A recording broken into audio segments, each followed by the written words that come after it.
English లో మాట్లాడాలంటే భయమా? మీలాంటి వాళ్ళ కోసమే spoken English personal training classes ఇప్పుడే జాయిన్ అవ్వండి. ముకుందా జ్యువెలర్స్ అన్ని బ్రాంచెస్ లో బ్రైడల్ మేళా 2 లక్షల కొనుగోలుపై ఒక గోల్డ్ కాయిన్ ఉచితం. దొంగలకి నగల వర్తకుల్ని పట్టించేసాడు. ఆ దొంగలు ఏమిటి సంగతి ఏంటని కనుక్కున్నారు. వాడి దగ్గర ఉన్నది పావలా ఒకటే కదా. సరే వాళ్ళు ఏమన్నారు, వీడు కట్టాకట్టాగా బాగున్నాడని తమతో రమ్మన్నారు. ఏదైనా పని నేర్చుకోమంటోంది వాళ్ళ నాయనమ్మ. దొంగతనం అయితే మాత్రం పని కాదు, నేర్చుకుందాం. వాళ్ళతో పాటు పోయాడు. వాళ్ళకి 4 రోజులకే తెలిసింది వీడు మందబుద్ధి, ఆకార పుష్టి వీడు, అంతకంటే ఏం ఉండదని బండ పనులన్నీ చేయించేవాళ్ళు. అది ఎత్తి ఇక్కడ పెట్టి ఇది పట్టరాజే ఆ పనులు చేయించుకునేవాళ్ళు. ఈ పనులు చేయించిన తర్వాత ఒకనాడు ఏమనుకున్నారు, వీడు మనతో పాటు తీసుకెళ్దాము, బరువైన వస్తువు మోసుకొచ్చేస్తాడు అవలేలుగా వీడు అని చెప్పేసి ఒక కామందు గారింట్లోకి వెళ్ళారు. గోడ కంత కొట్టారు. తాము బయట నుంచున్నారు. వీడు నేను లోపలికి వెళ్ళు, లోపల బరువైన వస్తువులు ఏమైనా ఉంటే అవి పట్టుకొచ్చి అందించేసేయమన్నారు.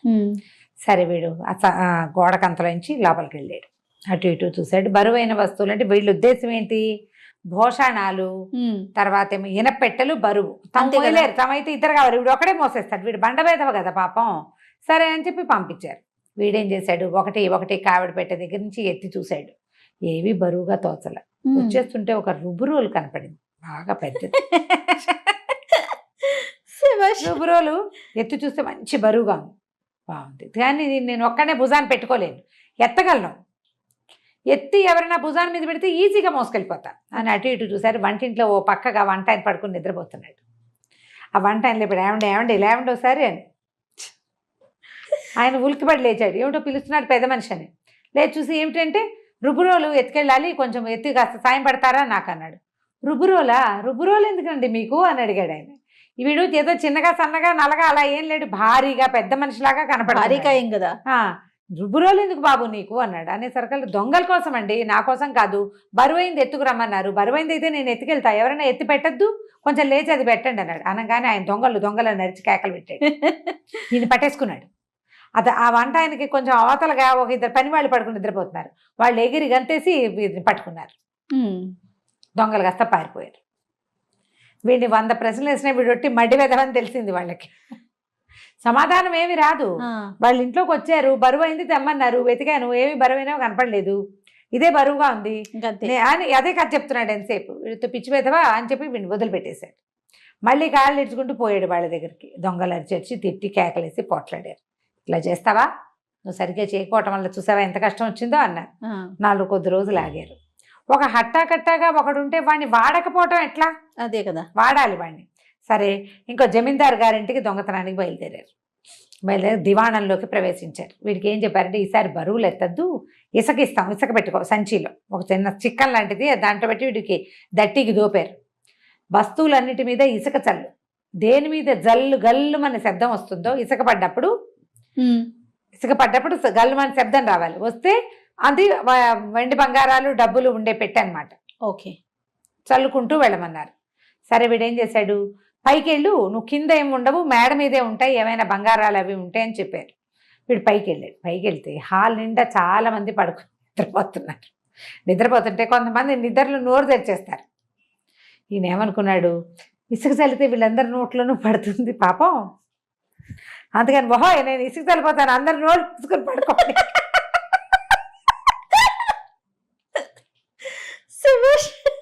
నోళ్ళు కళ్ళు ముక్కులు అన్ని మూసుకుని పడుకోండి, పక్క తిరిగి పడుకుంటే చెవి మీద ఏదైనా గుడ్డేసుకోండి, అయితే మీ చెవిలో ఇసుక పడుతుంది అన్నాడు. జనాలందరూ విలికిపెట్టి ఏమిటో ఏదో ఘోషణ వస్తుంది చూస్తే ఈయన ఎవడెవరా నువ్వు అని అడిచారు. నేను దొంగలతో వచ్చానంటే ఇసుక చల్లమన్నారండి అన్నాడు. అనగానే ఇంకేమిటి దొంగలు, పైగా దొంగలతో వచ్చానంటే ఈయన చెప్తుంటే మిగిలిన వాళ్ళందరికీ ఒక ఏమంటారు ఉద్రేకానికి లోనైపోయి దొంగలు నరుస్తారు. అందరూ అడిచేసరికి కింద నుంచిన వాళ్ళు కాస్త పారిపోయారు. మళ్ళీ వీడు దొరికాడు. 2 కొట్టారు. కొడితే ఏం లాభం, వీడి దగ్గర ఏమీ లేవు, వాడు ఏం చేయలే, ఇసుక చల్లుదాం అనుకున్నాడు. పాపం నోళ్ళు తెరుచుకుని పడుకున్న వాళ్ళ నోళ్లలో ఇసుక పడకూడదు, పక్కకి తిరిగి పడుకున్న వాళ్ళ చెవిలో ఇసుక పడుతుంది, అందుకని చెప్పాడు. వీడిని 2 తిట్టి వదిలిపెట్టేశారు. దొంగలు తెగ తిట్టిపోశారు. ఈసారి నువ్వేం చెయ్యొద్దు, మాకు జస్ట్ హెల్ప్ చేయొద్దు కానీ బయట నుంచుద్దు కానీ నువ్వని వాడికి ఒక కొమ్ము బూర ఇచ్చారు. పుత్తురోమని ఊతారు, పోయి అని సౌండ్ వస్తుంది. అది సరే, అది మాత్రం పెట్టుకో, ఏదైనా ప్రమాదం ఉన్నప్పుడు పిలుద్దు గాని అంతే. ఈసారి రాజుగారి సంస్థానంలోకి బయలుదేరి రాజుగారికి గుర్రాలు ఉన్నాయి, ఆవులు ఉన్నాయి, గొర్రెలు ఉన్నాయి, మేకలు ఉన్నాయి, ఎన్నో. వీళ్ళు పెద్ద దండు. ఎవడికి చేతికి ఏది దొరికితే అది పట్టుకొచ్చేయాలి. కొంతమంది లోపలికి వెళ్ళారు, కొంతమంది మధ్యగదుల్లోకి వెళ్ళారు, కొంతమంది శాలల్లోకి వెళ్ళారు. సరే, ఏమీ లేదు, అంతా నిశ్శబ్దంగా జరిగిపోతుంది. వాళ్ళు ఎక్కడక్కడ మూటలు కట్టేసి మూటలు పెట్టేసుకుంటున్నారు. వీడు ఒకడే నుంచున్నాడు, ఏమీ కనిపించట్లా. వీడికి ఏదో సందడి ఉండాలి. అందుకని తాను కూడా సంస్థానంలోకి ప్రవేశించాడు. లోపలికి వెళ్ళేసరికల్లా ఒక పశువుల శాల కనపడింది. శాల వైపుకి వెళ్ళాడు. ఆ రోజులు ఏంటంటే కాగడాలు వెలిగించి పెట్టేవాళ్ళు. అక్కడక్కడ కాగడాలు మండుతున్నాయి. పశువుల శాలలో కూడా కాగడాలు ఉంటాయి. వెళ్ళేసరికి అక్కడ ఒకడు ఏం చేస్తున్నాడు, ఒక మంచి దీన్ని దిట్టమైన గేదె ఒకటి ఉంది, బారాటి కొమ్ములు దానివి. సరే, దాన్ని లొంగ తీసుకెళ్దామని ట్రై చేస్తున్నాడు. అంత మాత్రం గేదె ఉంటే బోళ్ళు పాలు. అదేమో వింటలేదు, వాడికి మాట వింటల్లా, పొడిచేందుకు సిద్ధమవుతుంది. సరే, అక్కడి నుంచి నడిచి వచ్చాడు మన భీమన్న గారు. నడిచి వస్తుంటే వీడేమనుకున్నాడు, ఈ దొంగ కిచాటు వెలుగు, ఎంత వెలుగు ఉంటుంది, కాగడాల వెలుగు, పైగా పెద్ద పెద్ద శాలలో దాని నిండా గేదెలు అవి ఉంటే చీకటిగా ఉండి కనపడదు. ఏదో మనిషి వస్తున్నాడు మనవాడే అనుకుని, వచ్చావా తమ్ముడు, కొంచెం కొమ్ము పట్టు అన్నాడు. ఆయన ఉద్దేశం ఏంటి, గేదె కొమ్ము దగ్గర కనుక పట్టుకుంటే నేను ఈజీగా దాన్ని తోలుకొస్తాను అని అతని ఉద్దేశం. కొమ్ము పట్టు అనగానే వీడికి ఏమి ఇచ్చారు, కొమ్ము ఇచ్చారుగా, పోయమని ఊదాడు. ఊదేసరికల్లా ఆ శబ్దానికి వాళ్ళు పరిగెత్తుకొచ్చారు. బిలబిల్లాడుతూ రాజ సైనికులు పరిగెత్తుకొచ్చేశారు. రాజాస్థానాల్లో కొమ్ము బూరా ఊదితే ప్రమాద సూచిక. నిద్రపోయేవాడికి కూడా అలవాటు చేస్తారు. ఈ శాలల్లో ఉన్న వాళ్ళంతా ఎగిరి కూర్చున్నారు. ఎక్కడెక్కడి వాళ్ళు వచ్చేసేసి ఎక్కడున్నా ఆ దొంగలను అక్కడే పెట్టేశారు. 40 మంది దొంగలు పట్టేసుకున్నారు. ఎవరు మన నిద్ర లేపిన వాడు, బూరా బూదిన వాడు, అంటే వీడు బంగారు కొండ. ఓ పోనీలే అనుకుని రాజుగారు చాలా మెచ్చుకున్నారు. ఎప్పటి నుంచో వీళ్ళని పట్టుకోవాలని ఇదైపోతున్నాము, చాలా సంపద దోచుకుపోయారు చుట్టుపక్కల ఊళ్ళల్లో, ఇవాళ నువ్వు ఒకడికి దొరికావు కాబట్టి వీళ్ళు మాకు దొరికారు అని చెప్పి చాలా మెచ్చుకున్నారు. 4 రోజులు ఉంచుకుని పోషించారు. 500 రూపాయలు బహుమానంగా ఇచ్చారు. ఓహో, 500 పుచ్చుకున్నాడు. పుచ్చుకుని ఇంకేముంది, ఇక పెళ్లికి అడ్డం లేదు, సంపాదన వచ్చేసింది. మా మామకు చూపిద్దామని బయలుదేరాడు.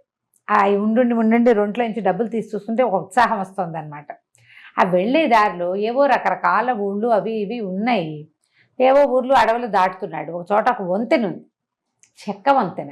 చెక్కలు అవి ఉన్నప్పుడు వంతెనల మీద ఎగురుళ్ళు అవి చేయకూడదు, నిదానంగా నడిచి వెళ్ళాలి. వీడు ఈ ఉత్సాహంలో, ఈ భారీకాయుడు కదూ, ఎగిరి దూక్కుంటూ 2 ఎగురులు ఎగిరేసరికల్లా ఆ వంతెన కాస్త పడక్కమని విరిగి వీడు ఆ వంతెన మీద నుంచి కిందకి వేళ్లాడడం మొదలుపెట్టాడు. పడిపోయింది అది.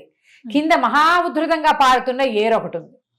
ఈయనేమో వేలాడుతున్నాడు. ఇప్పుడు ఏం చెయ్యాలి, ఎవరన్నా హెల్ప్ చేయాలి, ఎవరో ఒకళ్ళు ఏం చెయ్యాలి. ఎవరు, ఆ దారిలో ఒక సాతాని జియర్ ఒక ఆయన వెళ్తున్నాడు. సాతాని జియర్ అంటే పాటలు పాడేవాళ్ళు. ఓహో, ఈ మన హరిదాసులు లాంటి వాళ్ళే కొంచెం పాటలు పాడేందుకు సాతానులు అంటారు వాళ్ళని. సంగీతం బాగుంటుంది. ఆయన చిరతలు వాయించుకుంటూ పాటలు పాడుకుంటూ వస్తున్నాడు. చూసేసరికి అయ్యో అయ్యో అయ్యో ఎంత కష్టం వచ్చింది, ఆయన అర్భకుడు ఇలా వెళ్ళాడిపోతున్నాడు. కుర్రాడు, వయసు భారీకాయుడు, కానీ వీడి వయసు చిన్నదే కదా. బాబాయ్ అట్టే పట్టుకో ఉండు, నేను నీకు సహాయం చేస్తాను అని చెప్పేసరికల్లా సరేనన్నాడు. సరేనని ఆ పట్టుకుని వేళ్లాడుతున్నవాడు అలాగే ఉన్నాడు. ఈయన ఏం చేశాడు, మెల్లిగా అటు ఇటు చూసి ఈ వాగులో పక్కన ఒక చిన్న అంత రాయి లాంటిది ఉంది. ఆ రాయి మీద నిలబడి వాడి కాళ్ళు తను పట్టుకుంటే గనక అలాగా కొంచెం దింపచ్చు అని ప్రయత్నం చేద్దాం, ఏదో ఒక సహాయం, లేకపోతే ఏట్లో కొట్టుకుపోతాడు పిల్లాడు పాపం. ఓకే, అక్కడి నుంచి ఆయన ఏమన్నాడు, అరే అబ్బాయి కాళ్ళు బాగా చాచు, నేను నిన్ను పట్టుకుంటాను అని చెప్పి దాని మీద ఆ గట్టు మీద రాయి మీద కొస మీదకి ఎక్కి కాళ్ళు పట్టుకున్నాడు. పట్టుకునేసరికల్లా వీడికి ఏమైంది, కాళ్ళు పట్టుకునేసరికల్లా కితకితలు వచ్చి కాళ్ళ దగ్గరికి లాక్కున్నాడు. ఈయన ఈ రాయి మీద నుంచి ఇక్కడి నుంచి ఇట్లా క్రాస్గా పట్టుకున్నవాడు, వాడు కాళ్ళు లాక్కునేసరికల్లా రాయి మీద నుంచి బయటకు వచ్చేసాడు. ఈయన వాడు కాళ్ళు పట్టుకున్నాడు.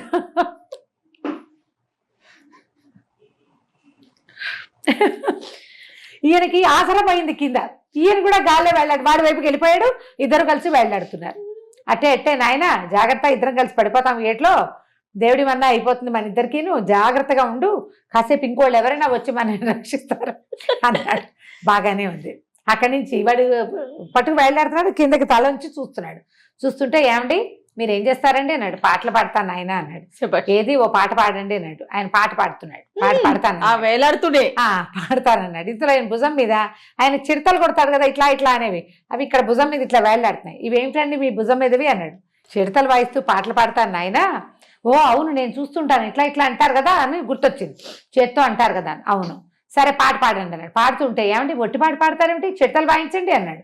చిడతలు ఎట్లా వాయిస్తానరా, చేతులు లేవు కదా పోనీలే అమ్మయ్య అన్నాడు ఆయన. అన్నాడు ఆయన అంటే వీడు ఊరుకోవద్దు, పోన్లేండి మీ చేత్తో తీసుకోలేకపోతే నా చేత్తో తీసిస్తా అని చేతులు వదిలేస్తాడు.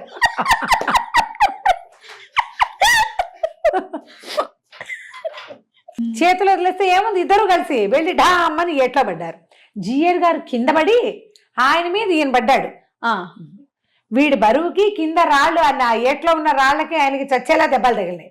మనవాడికి గుండు భీమన్నకి ఏమీ అవ్వలేదు. పోనీలే. అక్కడి నుంచి లేచారు, లేచి కొంచెం ఈదుకొచ్చారు. అది ప్రవాహం ఉంది కానీ వీళ్ళు కొట్టుకుపోయేంత లేదు. ఈదుకొచ్చేసరికల్లా సరే ఏమన్నాడు ఆయన, ఓ నాయన ఏం మేలు చేసావురా, నీకు మేలు చేద్దాం అనుకుంటే నన్ను ఇట్లా చేసావు, సరే ఏం చేస్తాం, ఊళ్ళంతా చూసుకున్నాడు, అన్ని దెబ్బలు పాపం కమిలిపోయింది కొన్ని చోట్ల. ఏమన్నాడంటే సంచిలో ఆయన ఒక సంచి ఉంది, ఆ సంచి పక్కన పెట్టి రాయి మీద ఎక్కాడు.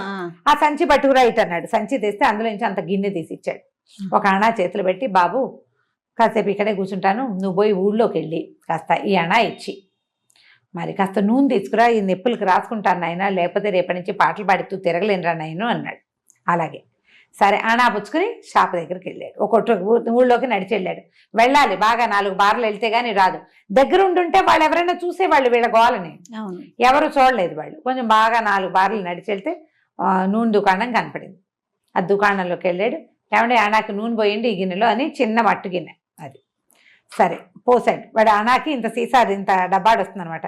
డబ్బా ఎత్తి పోసాడు. డబ్బాలో దాంట్లో కొంచెం మిగిలింది. ఆయన అన్నాడు ఇంకొంచెం నూనె ఉంది, ఇంకోటి ఏదైనా పట్టు అన్నాడు. ఇంకోటి ఏదైనా పట్టు అంటే వీడి దగ్గర ఏముంది, 2వ గిన్నె. అప్పుడు తెలిసింది గిన్నెకి అడుగున మట్టు ఉంది కదా, అది ఖాళీగా ఉంది. ఈ గిన్నెని ఠకీమని తిరిగేసి ఇందులో పోయింది అన్నాడు. మొత్తం గిన్నెడు అణా నూనె పడిపోయింది. ఈ మట్టులో ఆయన ఆశ్చర్య, ఓరి నీ కడు పుడక ఏం తెలివిరా నీ తెలివి అని ఆ మట్టి ఇంత ఉంది కదా మట్టులో పోసాడు. అడుగు నూనె ఉంది అనుకుంటాడు పిచ్చి వెదవా. అడుగు గిన్నెలో నూనె ఉంది, ఇది మట్టు గిన్నె, మట్టులో పోయించుకున్నాను అనుకున్నాడు. సరే ఇక్కడి నుంచి వెళ్ళి పరిగెత్తుకుంటూ మళ్ళీ నడుచుకుంటూ ఆ సాతాన్ జిఆర్ గారి దగ్గరికి తీసుకుపోయాడు. ఆయన అన్నాడు ఏమిట్రా అణాకి ఇంత నూనె వచ్చింది అన్నాడు. లేదంటే ఇంకా వచ్చిందని తిరిగేసి కింద చూపించాడు. అక్కడి నుంచి ఆయన ఆ ఉన్న నలకంతా, అడుగునున్న కొంత నలకంతా ఇంకేం మిగులుతుంది, ఆ నూనె తడే కాస్త రాసుకుని, బాబు నీకో దండ నాయనా, నమస్కారం, సహాయం చేయటము కష్టమే, పని చేయటము కష్టమే, నీతో లాభం లేదు, నా దారి నేను పోతాలే, నీ దారి నువ్వు పోనైనా అని చెప్పి పంపించాడు. సరే ఈయన దగ్గర 500 ఉన్నాయి. అవేం అవలా. ఓకే.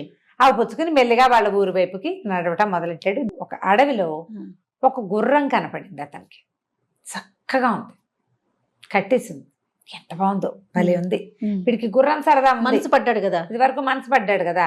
గుర్రం ఖరీదు 500, అది అతనికి తెలుసు. అక్కడి నుంచి ఎవరో ఆ గుర్రం కేసే చూస్తున్నాడు. అటు తిరిగి దాన్ని ఉన్నగా ఇలా అంటే అది తోక సాడిస్తుంది. అటు ఇటు చూస్తుంటే వెనకాల నుంచి ఒక మనిషి వచ్చాడు. ఎవరు ఏమిటి అని అడిగాడు. అడిగేసరికల్ ఈ గుర్రం ఎవరిది అని అడిగాడు. నాదేనన్నాడు వాడు. అనేసరికల్ అమ్ముతావా అని అడిగాడు. అమ్ముతాను, 500 ఇస్తా అని చెప్పేశాడు. నిజానికి వాడు 500 కాదు 50 రూపాయలకైనా ఇచ్చేస్తాడు దాన్ని. ఓహో. వాడు మాట్లాడే లోపల 2 నుంచి 500 తీసి చేతిలో పెట్టాడు. వాడు అడిగాడు నీకు గుర్రం ఎక్కడా వచ్చాడు. రాదు, నేర్చుకుంటా. ఏముంది పెద్ద వస్తూ ఎక్కితే అదే వస్తుంది, మెల్లిగా నేర్చుకుంటా అని చెప్పాడు. అని చెప్పి ఏం చేశాడు, అతనికి ఆ సాయం పట్టు నేను గుర్రం ఎక్కుతానని ఆ గుర్రం మీద ఎక్కాడు. ఎక్కేసరికి అది ఒకే దౌడు. దాన్ని ఏమనాలో తెలియదు ఇతనికి. ఎక్కిన తర్వాత అతనికి ఏం తెలుసు, ఎక్కి కూర్చోవటం ఒకటే తెలుసు. దాన్ని చెక్ అనాలో చెయ్యి అనాలో ఏమీ తెలియదు. చిక్కులేదు చెక్కలేదు, పరుగు దౌడు తీసేసింది. నిజానికి అది ఏమిటి, ఆ ప్రాంతపు జమీందారు గారి గుర్రం. ఆ జమీందారు గారికి మహాలక్ష్మి అని ఒక కూతురు ఉంది. ఆ పిల్ల చిన్నతనంలోనే ఈ గుర్రం వచ్చింది. అది మహాపొగరబోతూ ఎవరిని ఎక్కనిచ్చేది కాదు. ఈ పిల్ల అమ్మ దాంతో ఫ్రెండ్షిప్ చేసి ఆ గుర్రపు స్వారీ చేసేది. మహాలక్ష్మి తాలూకు గుర్రం. ఇప్పుడు ఆ జమీందారు గారు ఏమనుకున్నాడు, ఇంత పొగరబోతు గుర్రం, గొప్ప గొప్ప రౌతులు కూడా దీని మీద ఎక్కలేదు, నా పిల్ల బంగారు తల్లి ఎక్కింది, అంచేత ఎవడైతే ఈ గుర్రపు స్వారీ చేస్తాడో వాడికి నా పిల్లని ఇస్తానని చాటింపేశాడు గొప్పకి. ఆ ఊళ్ళో చాలామంది ట్రై చేశారు, ప్రతివాడు పళ్ళు రాలగొట్టుకున్నారు. ఇంతలో ఈ పళ్ళు రాలగొట్టుకున్నటువంటి ఆ ప్రాంతపు కాస్త డబ్బులున్న వాళ్ళ కుమారుల్లో ఒకడు ఏం చేశాడు, ఆ గుర్రాన్ని దొంగిలించి వీళ్ళకి రోగం కుదర్చాలని అడవిలో కట్టేయించాడు. ఓహో. గుర్రం పోయింది, వాళ్ళ ఇంట్లో లేదు, జమీందారు గారింట్లో. ఈ కట్టేయించిన వాడు తన దగ్గర ఉన్న పని వాళ్ళలో ఒకడిని ఈ గుర్రాన్ని చూసుకోరా అని ఇక్కడ పెట్టాడు. వీడు 50 తీసుకుని ఎవరో ఒకరి దగ్గర గుర్రం పోయిందండి అని చెప్పేయగలడు. 500 ఇచ్చాడు వీడు, పిచ్చివాడు. వీడు 500 అంతే ఫిక్స్ అయ్యాడు. వాడు మాట్లాడే అవకాశం కూడా ఇవ్వలే. ఆ గుర్రమేమో పరుగులు తీసేసి యథావిధిగా తన రోజు ఎక్కడికి వెళ్తున్నా అక్కడ వెళ్ళిపోయింది దివాణంలోకి. అందరూ జనాలంతా కేకలు పెట్టారు, అమ్మో అమ్మో గుర్రం వచ్చేసింది 2 రోజులు అయింది అది మిస్ అయ్యి వెతుక్కుంటున్నారు. బాధ కదూ. సరే ఈ లోపల జమీందారు గారు అమ్మాయి జమీందారు గారు కూడా పరిగెత్తుకొచ్చారు. ఆ గుర్రం మీద బెక్క చచ్చిపోయి కూర్చున్న గుండు భీమన్నని దింపారు. మనిషి చూస్తే పటాటోపంగా బాగున్నాడుగా. అక్కడి నుంచి ఎవరినైనా శభాష్ చాలా బాగా మా గుర్రాన్ని మాకు ఇచ్చేసావు అంటే వీడికి తెలివిగా లౌక్యం లేదు కదా. అవునన్లా కాదండి, ఈ గుర్రం నాది, నేను కొనుక్కున్న 500 ఇచ్చానండి. కొనుక్కోవటం ఏమిటి, ఎవరి దగ్గర కొన్నావాడు? అడవిలో ఒకడు కనపడ్డాడు, ఆ గుర్రం తందన్నాడు, 500 పెట్టి కొన్నాను, ఈ గుర్రం నాదండి అన్నాడు. అనేసరికి అందరూ ఆశ్చర్యపోయారు. సరే అప్పుడు ఆలోచించుకున్నారు, ఆ కుర్రాడు ఎవరు, నీకు కనిపించిన వాడు ఎవడని. వాడికి పాను తీసి సరే మొత్తానికి గుర్రం ఇక ఇతను జరిగిందంతా చెప్పాడు. దొంగల్ని ఎలా పట్టించాడు, వాళ్ళు 500 ఇచ్చింది, 500 పెట్టి నేను ఈ గుర్రాన్ని కొనుక్కొని నాకు చిన్నప్పటి నుంచి గుర్రం కావాలని ఉంది. సరే ఇప్పుడు ఎవరైతే స్వారీ చేస్తారో వాళ్ళకి పిల్లనివ్వాలి, అది అక్కడ ఒప్పందం. దొరికాడు అల్లుడు, ఇంకేముంది అన్నారు అందరూ. వీడు చూస్తే భారీగా బాగానే ఉన్నాడు. సరే అక్కడి నుంచి జమీందారు గారు అనుకున్నారు, ఎవడో ఒకడికి దారిపోయేవాడికి ఎలా ఇస్తాము, వీళ్ళు మన సమాన పాయాకి ఉన్నారో లేదో, బాబు మీకు ఆస్తి స్వాస్తి అన్నీ ఉన్నాయా అని కనుక్కున్నాడు. ఆస్తి స్వాస్తి ఏం లేదు, నా పెళ్లి కోసం మా బామ్మ ఒక బాణెడు బంగారపు కాసులు దాచిపెట్టింది. అప్పుడప్పుడు మొట్టమొదటి బంగారం దొరికింది వాళ్ళకి, అంత బాణెడు బంగారపు కాసులు ఉన్నాయి మా ఇంట్లో, మా బామ్మ దాచిపెట్టింది. నేను ఏదైనా పని నేర్చుకోవడం కోసం రాజుగారి దగ్గరికి వెళ్ళాను అని చెప్పేసరికి వాళ్ళే ఆయన రాజుగారే జమీందారు అనుకున్నాడు. ఓహో బాగుంది, బాణెడు బంగారపు కాసులు మన ఇంట్లోనే లేవు. ఇప్పుడు ఏదో జమీన్ నడుస్తూ ఉంటుంది మనకి, బాణెడు కాసులు ఉన్నాయంటే వీళ్ళు సంపద వాళ్ళు, వీళ్ళు పేదవాళ్ళు, ఆ బాణెడే వాళ్ళ దగ్గర ఉంది, దాచిపెట్టుకున్నారు అంతే. ఏదో పని చేసుకుని పొట్ట పోసుకుంటున్నారు అంతే కదా. డబ్బులు ఉన్నవాడి పద్ధతి వేరు, లేనివాడి పద్ధతి వేరు. ఉన్నవి ఖర్చు పెట్టుకోరు వీళ్ళు, దాచిపెట్టుకుని కష్టపడతారు. అక్కడి నుంచి బామ్మ కబురు చేశారు, మీ పిల్లాడికి మా పిల్లని ఇస్తామని. ఆవిడ ఆశ్చర్యపోయింది, పిచ్చి వెధవ వీడికి పిల్లనిస్తారా ఎవరైనా అని. ఆ వెళ్ళిన వాళ్ళ పల్లకిలో ఎక్కించుకు తీసుకొచ్చారు బామ్మని. ఆవిడ కాత వెళ్ళపోయింది. గుర్రాలు వచ్చినాయి, 4 గుర్రాలు ఓ పల్లకి మోసుకొచ్చారు ఆవిడ్ని. ఇక్కడికి వచ్చి చూస్తే ఇల్లు బ్రహ్మాండంగా ఉంది, పిల్ల చూస్తే బంగారం బొమ్మల్లే ఉంది. కానీ ఈ లక్ష్మి, మహాలక్ష్మి పెళ్లి కూతురు, ఆ పిల్ల ముందే కనిపెట్టింది తన మొగుడు తెరతనం. ఆవిడకి తెలిసింది. కాకపోతే ఏమిటి, మనం ఇక్కడే ఉంటాం కాబట్టి సేఫేననుకుంది. ఎవడో గండాన్ని తెస్తే వాడిదంతా చేతికిచ్చుకుని నాన్నని నేలమట్టం చేసి దీని మీద పెత్తనం చెలాయిస్తాడు. అది అమాయకుడైతే మన చేతి కిందే ఉంటాడు. ఆవిడ తెలివితేటలు ఆవిడవి. అక్కడి నుంచి మా అమ్మగారి పెళ్ళి ఏం అవ్వ ఏం చెప్పిందంటే, అమ్మ నీకు మొగుడు ఒట్టి అమాయకుడు వెర్రిబెదవా, వాడిని కాపాడుకొచ్చాను ఇన్నాళ్ళు, నువ్వు ఎట్లా కాపాడతావో అంటే, అమ్మాయి ఏమంది, పర్వాలేదండి నాకు తెలుసు, నాకు మొదటే తెలిసింది, అయినా ఇప్పుడు నేను మీ ఇంటికి వచ్చేది లేదు, తను మా ఇంట్లోనే ఉంటాడు, ఇక్కడే ఉంటాడు కదా, నేను చూసుకుంటానులేండి, పర్వాలేదని చెప్పింది. ఆ బామ్మ పెళ్లి వ్యవహారం అన్నీ అయిపోగానే వెళ్ళిపోయి పెళ్ళి అయిపోయింది. పెళ్లి చేసేసారు వారు. ఆయన చెప్పాడు కదా, ఎవరు స్వారీ చేస్తే వాళ్ళకి పిల్లని ఇస్తానన్నాడు, ఇచ్చేయాలి. ఈవిడేమనుకుంది, పెళ్లి బెంగ తీరిపోయింది, పెద్దింట్లో పడ్డాడు, ఆస్తి స్వాస్తి అన్నీ బాగున్నాయి. రేపొద్దున జమీందారు గారి తర్వాత జమీకి వారసుడు ఎవరు, అల్లుడే కదా.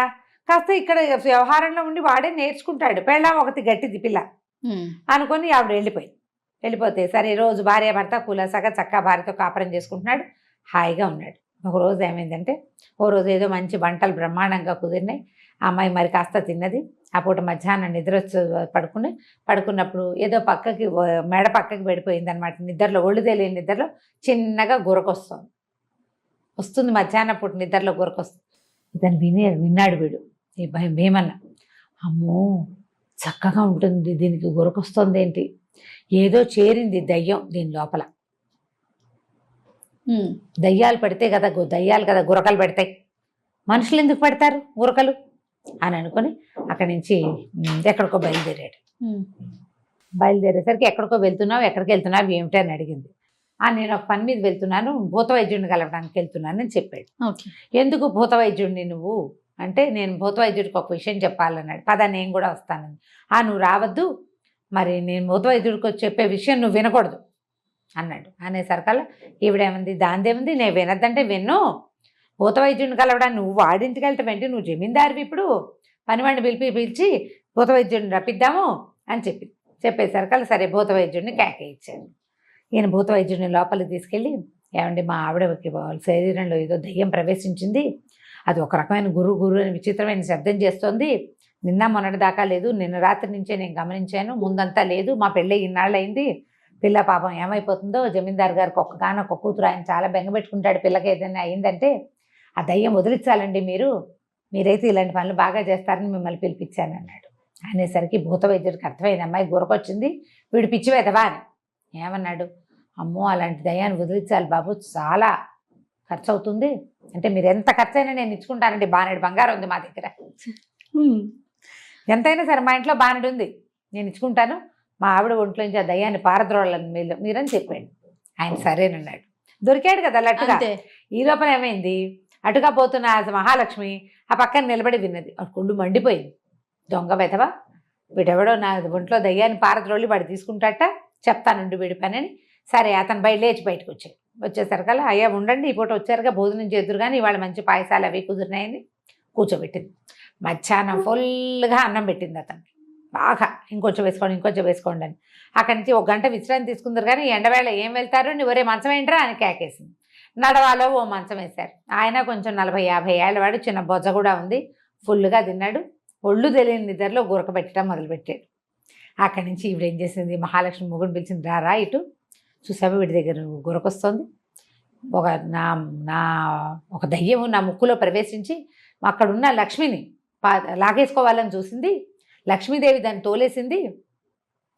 తోలేసింది, అది ఇప్పుడు వీడి ముక్కులోకి ప్రవేశించింది, ఆ దయ్యం వీడే పంపకం చేసి ఉంటాడు మన ఇంట్లోకి అనగానే లేవదీసేసాడు వెంటనే. దుర్మార్గుడా, మా ఇంట్లోంచి లక్ష్మీదేవిని తీసుకెళ్ళిపోవాలని వచ్చావా, వెళ్ళిపో ఇక్కడి నుంచి అని బయట పంపించేశాడు. ఇక మళ్ళీ లేదు. ఇతను ఏంటంటే అతని బుర్రలోకి ఏది వస్తే అది చేసేయాలనుకుంటాడు. దాని ముందు వెనక ఆలోచించాడు. కొంత లోక జ్ఞానం ఉంది, భూత వైద్యాలు దయ్యాలు అవన్నీ తెలుసు, కాకపోతే ఒక లౌక్యం ఉంటుంది కదా, ఇక అది లేదనమాట. ఆ తర్వాత ఇతను ఎన్ని రకాల పనులు చేశాడో ఇలాంటివి.